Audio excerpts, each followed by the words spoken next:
Snow White and Rose Red. From Grimm's Fairy Tales, by Jacob and Wilhelm Grimm. Translated by Edgar Taylor and Marion Edwards. This recording is in the public domain. Read by Bob Neufeld. There once was a poor widow who lived in a lonely cottage. In front of the cottage was a garden, wherein stood 2 rose trees, one of which bore white and the other red roses. She had 2 children who were like the 2 rose trees, and one was called Snow White and the other Rose Red. They were as good and happy, as busy and cheerful as ever 2 children in the world were, only Snow White was more quiet and gentle than Rose Red. Rose Red liked better to run about in the meadows and fields, seeking flowers and catching butterflies. But Snow White sat at home with her mother, and helped her with her housework, or read to her when there was nothing to do. The 2 children were so fond of each other that they always held each other by the hand when they went out together, and when Snow White said, "We will not leave each other," Rose Red answered, "Never, so long as we live." And their mother would add, "What one has she must share with the other." They often ran about the forest alone and gathered red berries, and no beasts did them any harm, but came close to them trustfully. The little hare would eat a cabbage leaf out of their hands, the roe grazed by their side, the stag leaped merrily by them, and the birds sat still upon the boughs and sang whatever they knew. No mishap overtook them. If they had stayed too late in the forest and night came on, they laid themselves down near one another upon the moss, and slept until morning came, and their mother knew this, and did not worry on their account. Once, when they had spent the night in the wood, and the dawn had roused them, they saw a beautiful child in a shining white dress sitting near their bed. He got up and looked quite kindly at them, but said nothing, and went into the forest. And when they looked round, they found that they had been sleeping quite close to a precipice, and would certainly have fallen into it in the darkness if they had gone only a few paces further. And their mother told them that it must have been the angel who watches over good children. Snow White and Rose Red kept their mother's little cottage so neat that it was a pleasure to look inside it. In the summer Rose Red took care of the house, and every morning laid a wreath of flowers by her mother's bed before she awoke, in which was a rose from each tree. In the winter Snow White lit the fire and hung the kettle on the hob.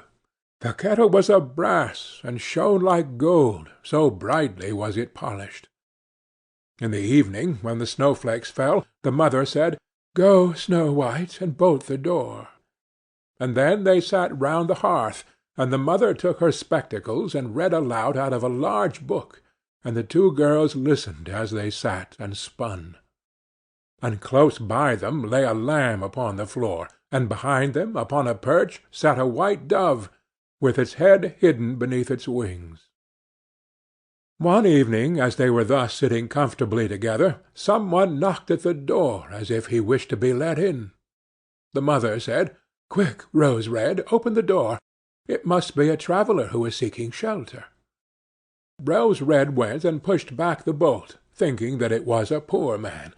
But it was not. It was a bear that stretched his broad black head within the door. Rose Red screamed and sprang back, the lamb bleated, the dove fluttered, and Snow White hid herself behind her mother's bed.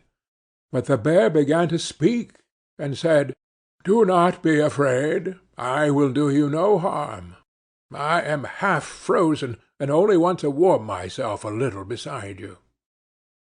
"Poor bear," said the mother, "lie down by the fire. Only take care that you do not burn your coat." Then she cried, "Snow White, Rose Red, come out. The bear will do you no harm. He means well." So they both came out, and by the lamb and dove came nearer, and were not afraid of him. The bear said, "Here, children, knock the snow out of my coat a little." So they brought the broom, and swept the bear's hide clean, and he stretched himself by the fire and growled contentedly and comfortably. It was not long before they grew quite at home, and played tricks with their clumsy guest. They tugged his hair with their hands, put their feet upon his back, and rolled him about, or they took a hazel switch and beat him, and when he growled they laughed. But the bear took it all in good part, only when they were too rough he called out, "Leave me alive, children! Snow White, Rose Red, will you beat your wooer dead?" When it was bedtime and the others went to bed, the mother said to the bear, "You can lie there by the hearth, and then you will be safe from the cold and the bad weather." As soon as day dawned, the two children let him out, and he trotted across the snow into the forest.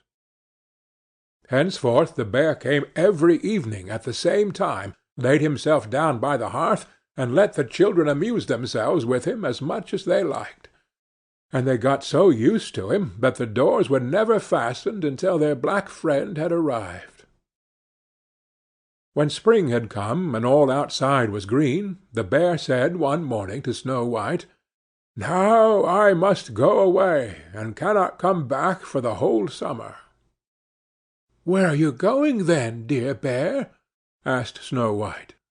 "I must go into the forest and guard my treasures from the wicked dwarfs.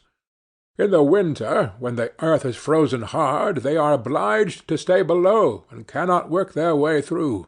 But now, when the sun has thawed and warmed the earth, they break through it, and come out to pry and steal, and what once gets into their hands, and in their caves, does not easily see daylight again." Snow White was quite sorry at his departure, and as she unbolted the door for him, and the bear was hurrying out, he caught against the bolt, and a piece of his hairy coat was torn off, and it seemed to Snow White as if she had seen gold shining through it, but she was not sure about it. The bear ran away quickly, and was soon out of sight behind the trees. A short time afterwards the mother sent her children into the forest to get firewood. There they found a big tree which lay felled on the ground, and close by the trunk something was jumping backwards and forwards in the grass, but they could not make out what it was. When they came nearer, they saw a dwarf with an old withered face and a snow-white beard a yard long. The end of the beard was caught in a crevice of the tree, and the little fellow was jumping about like a dog tied to a rope, and did not know what to do. He glared at the girls with his fiery red eyes, and cried, "Why do you stand there? Can you not come here and help me?" "What are you up to, little man?" asked Rose Red. "You stupid, prying goose!" answered the dwarf. "I was going to split the tree to get a little wood for cooking. The little bit of food that we people get is immediately burnt up with heavy logs. We do not swallow so much as you coarse, greedy folk. I had just driven the wedge safely in, and everything was going as I wished, but the cursed wedge was too smooth, and suddenly sprang out, and the tree closed so quickly that I could not pull out my beautiful white beard. So now it is tight, and I cannot get away, and the silly, sleek, milk-faced things laugh. Ah, how odious you are!" The children tried very hard, but they could not pull the beard out. It was caught too fast. "I will run and fetch some one," said Rose Red. "You senseless goose!" snarled the dwarf. "Why should you fetch some one? You are already too many for me. Can you not think of something better?" "Don't be impatient," said Snow White. "I will help you." And she pulled her scissors out of her pocket, and cut off the end of the beard. As soon as the dwarf felt himself free, he laid hold of a bag which lay amongst the roots of the tree, and which was full of gold, and lifted it up, grumbling to himself, "Uncouth people, to cut off a piece of my fine beard! Bad luck to you!" And then he swung the bag upon his back, and went off, without even once looking at the children.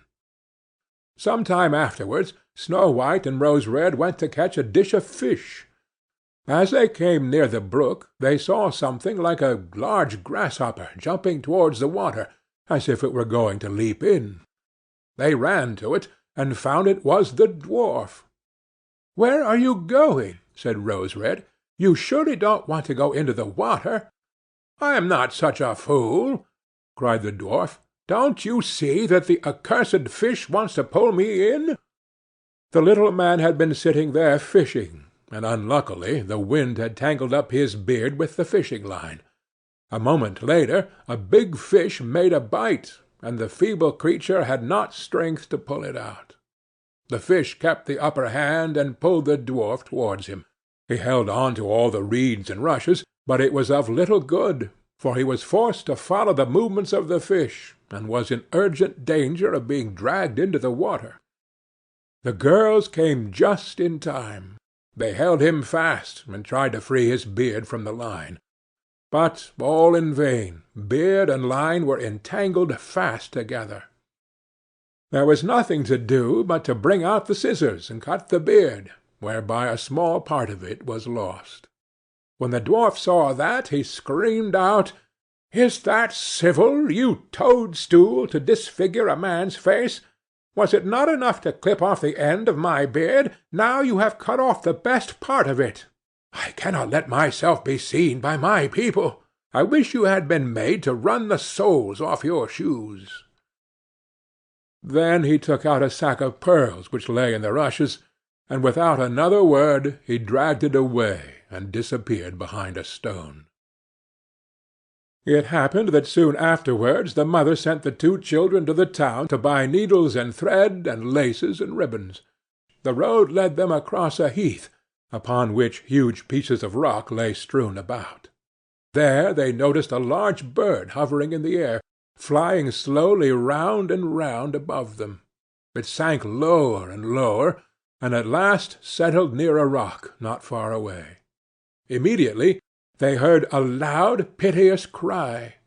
They ran up, and saw with horror that the eagle had seized their old acquaintance the dwarf, and was going to carry him off. The children, full of pity, at once took tight hold of the little man, and pulled against the eagle so long that at last he let his booty go. As soon as the dwarf had recovered from his first fright, he cried with his shrill voice, "Could you not have done it more carefully? You dragged at my brown coat so that it is all torn and full of holes, you clumsy creatures." Then he took up a sack full of precious stones, and slipped away again under the rock into his hole. The girls, who by this time were used to his ingratitude, went on their way and did their business in town. As they crossed the heath again on their way home, they surprised the dwarf, who had emptied out his bag of precious stones in a clean spot, and had not thought that any one would come there so late. The evening sun shone upon the brilliant stones. They glittered and sparkled with all colors so beautifully that the children stood there and stared at them. "Why do you stand gaping there?" cried the dwarf, and his ashen-grey face became copper-red with rage. He was still cursing when a loud growling was heard, and a black bear came trotting towards them out of the forest. The dwarf sprang up in a fright, but he could not reach his cave, for the bear was already close. Then, in the dread of his heart, he cried, "Dear Mr. Bear, spare me! I will give you all my treasures. Look, the beautiful jewels lying there. Grant me my life. What do you want with such a slender little fellow as I? You would not feel me between your teeth. Come, take these two wicked girls. They are tender morsels for you, fat as young quails. For mercy's sake, eat them." The bear took no heed of his words, but gave the wicked creature a single blow with his paw, and he did not move again. The girls had run away, but the bear called to them, "Snow White and Rose Red, do not be afraid. Wait, I will come with you." Then they recognized his voice and waited, and when he came up to them, suddenly his bearskin fell off, and he stood there a handsome man, clothed all in gold. "I am a king's son," he said, "and I was bewitched by that wicked dwarf, who had stolen my treasures. I have had to run about the forest as a savage bear until I was freed by his death. Now he has got his well-deserved punishment." Snow White was married to him, and Rose Red to his brother, and they divided between them the great treasure which the dwarf had gathered together in his cave. The old mother lived peacefully and happily with her children for many years. She took the 2 rose trees with her, and they stood before her window, and every year bore the most beautiful roses, white and red. End of Snow White and Rose Red.